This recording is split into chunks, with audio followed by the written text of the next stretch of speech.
Our non-motorized vessel petition was denied on August 14, 2024 at the Fish and Game Commission meeting. However, our work group was applauded by CDFW staff and Fish and Game Commission members. Thanks for being so supportive throughout the entire year. It's been more than a year that we've been working on this issue. We didn't win 100% at this time, but I think we made a huge progress. And I'll be going back out the ocean, do more fishing. I'll see you guys out in the ocean. Thank you. I neglected in my rush. I just wanted to put Paul on the spot and just say thank you. You are just a model of constructive engagement, and even though we didn't see eye to eye on this petition, I just wanted to say thank you, because throughout the whole process, you've just been a pleasure to work with. You've been so helpful, and just thank you for your civility.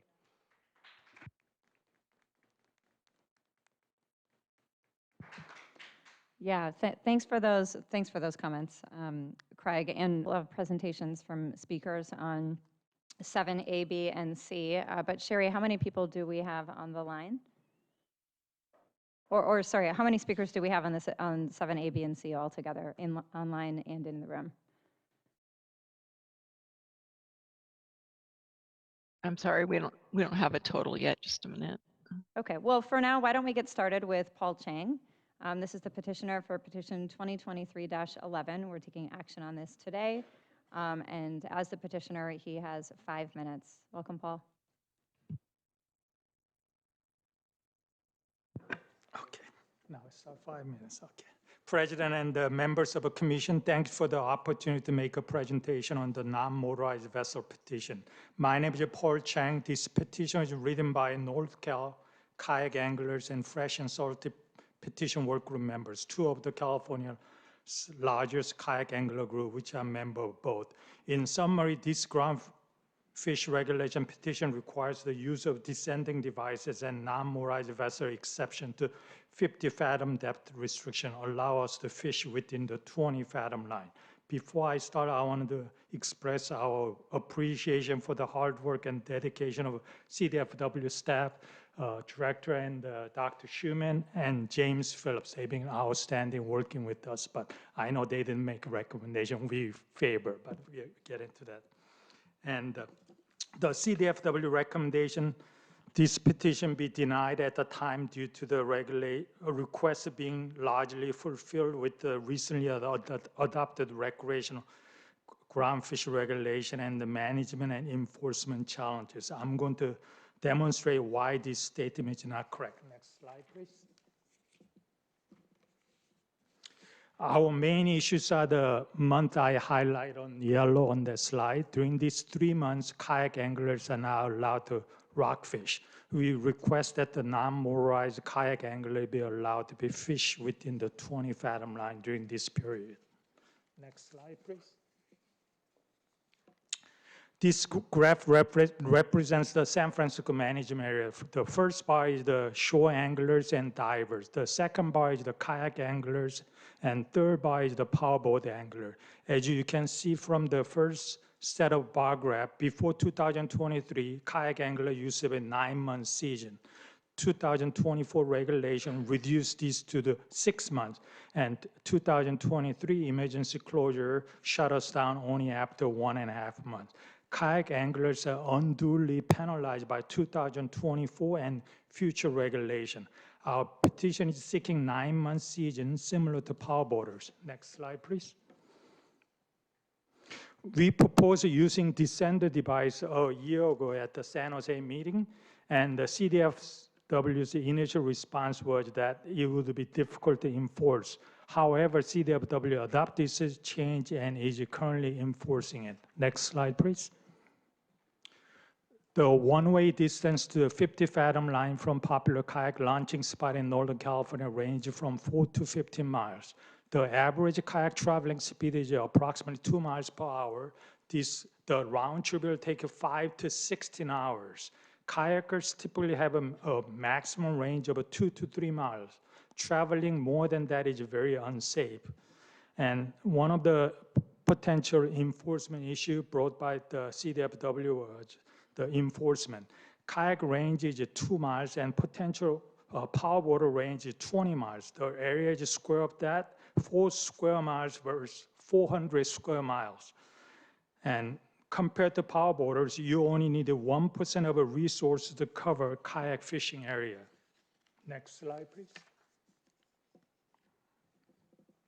Kayak is similar to road biking. It is environmentally friendly and provides excellent exercise. We have a dedicated bike lanes, trails, and a mandatory 3-foot buffer zone. Kayak anglers should be promoted and protected, not penalized.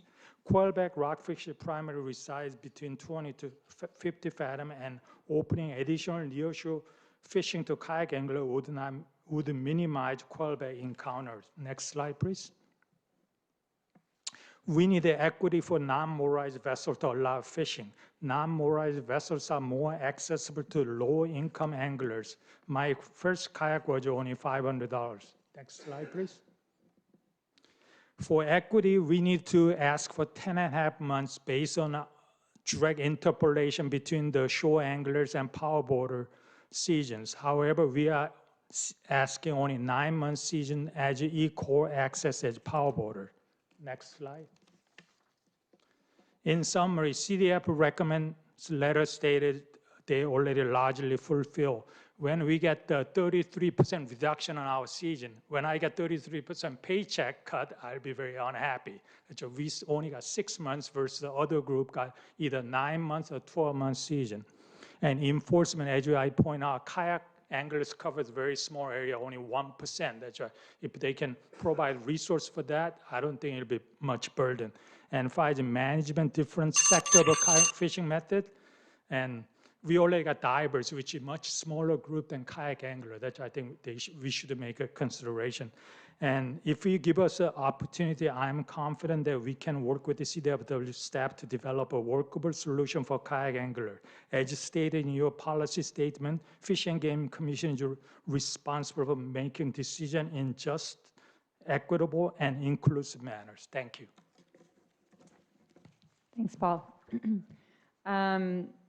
Next, I think we'll call. Seeing Len, maybe late coming back from lunch. We'll move on. Joseph Huddle. Go ahead, please. Joseph Huddle. Yes, hello, can you hear me? Yes. Yeah, my name is Joseph Huddle, and I'm here to support the non-motorized groundfish petition. I would like to thank all the members on the commission and the people at the Fish and Game for all the work on it, and we've got a good part of our season back. But the issue we're still having as kayak fishermen is that the weather has really limited. It's still very limiting to what we can actually get out of a season. So from San Francisco north this year, it's been quite windy, and even though we have a 6-month season on the books, in reality we still will lose sometimes 3 weeks out of a month due to conditions, and then that 1 week that's available might not fit into our schedule. So it's been really difficult to actually schedule outings. So that would be an argument for non-motorized to increase the seasons, as Paul made a great presentation on. Thank you. Cass, would you like to speak? Len has not shown up. Yeah, I mean, if I would cede time to Paul Chang as well if he's there and wants to speak. Paul already spoke. Sure, I guess then I'll jump in. I know just with everybody else, appreciate everyone's hard work on this. I know everyone wants the best for fish population to make it sustainable. I won't say anything new other than agree with everybody else. I think, on the ocean with what you're able to do with kayakers and safety, weather conditions really are variable. In the last 10 weeks, I've only been able to go out 4 times, and of those 4 times, there were times I have to take off work because conditions just weren't stable. And as you get in October month, at least in the Central Coast, under the 36 degree mark, That's a critical time. Weather kind of balances out. At least you get some decent low swell, low winds. November and December are really rough. Most kayakers wouldn't even go on the water anyways. And so to ask people to go out 4 miles, at least here, that's where that, 50 fathom mark is it's a safety concern. So most of the guys don't go out tons anyways on your kayak fishing. Of those, they would go out probably on commercial boats anyways. I don't know that it adds or takes away from the number other than just adding to, the bag of the the commercial fishermen, when personal fishermen on kayaks are already putting in thousands of dollars to go out themselves, to take friends, to continue to build that community in a safe way. I know you guys are looking at not moving forward with the petition. I would just urge you to reconsider, please. Okay, I'm looking for a Jeff Pearson, and I'm seeing a Jeff in Zoom. I'm hoping it's Jeff Pearson who wanted to cede time to Len Gray. Jeff, who I just unmuted, Yeah. are you the correct Jeff? I am. Can you hear me? Yes. Yeah, I had planned on ceding the time, but I might as well make a statement or two. I would echo Mr. Chang's statements. He makes exceptional arguments to parity, it seems to me. What we're asking for as a kayak group really is nothing more than the parity. I think that safety is really the overriding feature here. We hate to see anybody put themselves at risk for weather and trying to hit a schedule that is difficult sometimes to hit just because we happen to be fortunate to get a day or two off, and unfortunately it hits poor weather. I note that there has been a couple of recent kayak deaths just off of the North Coast, and boy, I'd sure hate to see further exposure and undue exposure between 20 and 50 fathoms to put the kayakers at that kind of risk. And anything that we can do to reduce that kind of risk while still allowing the group to enjoy the benefits of fishing that the other groups enjoy seems to be reasonable to me. I think that's all I have, and thank you so much for your attention. That concludes our speakers on this item. Thanks, Sherry. Commissioners, thoughts or questions about these recommendations? Vice President Zavaleta. Yeah, thanks. And thanks everyone for your comments. Just a quick comment on, I want to make a comment on the petition to authorize recreational take inside that 50 fathom line. I think that, the recommendation, as we all know, is to deny. And I just want to highlight that the reason for that is enforcement and monitoring challenges. And it's not because the petitioner is wrong to point out that there is an inequity here that's arising between different types of craft that can differentially access these fisheries offshore. So, I just want to recognize that that's real. I'm not comfortable with it. I don't love that. But I also understand the practical challenges, and they're prohibitive. And so for that reason, I think we have to support the recommendation. Yeah, thanks for flagging that. It does seem like there's another reason included in the department memo too, which is that, we have these March regulations, rec fishing regulations that were based on significant input from the recreational fishing community, including the kayak angling community. And that's, one of the goals of this petition has largely been fulfilled, or at least that's the thinking, by the regulations that we adopted then, and that we really do need to minimize contact with overfished quillback rockfish. That is something that we've heard come up already a few times today, and it continues to be in the background on this one. So it's not an easy one.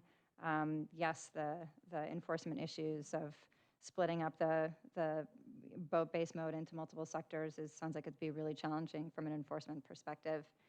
But it's the situation we are in. So with that, would somebody like to make a motion? I will make a motion. I move that the commission adopts the staff recommendations to grant in concept petition 2023-04, deny petition 2023-11, and refer petition 2024-04 to the department for review and recommendation. I'll second.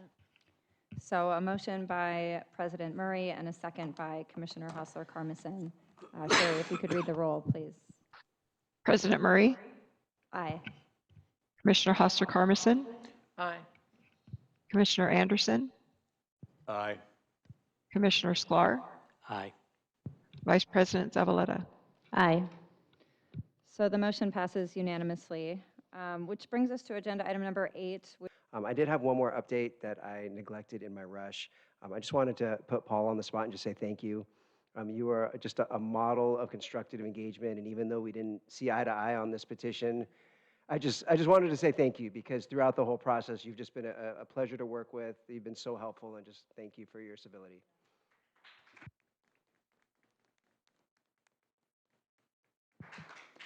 Yeah, thanks for those comments, Craig. And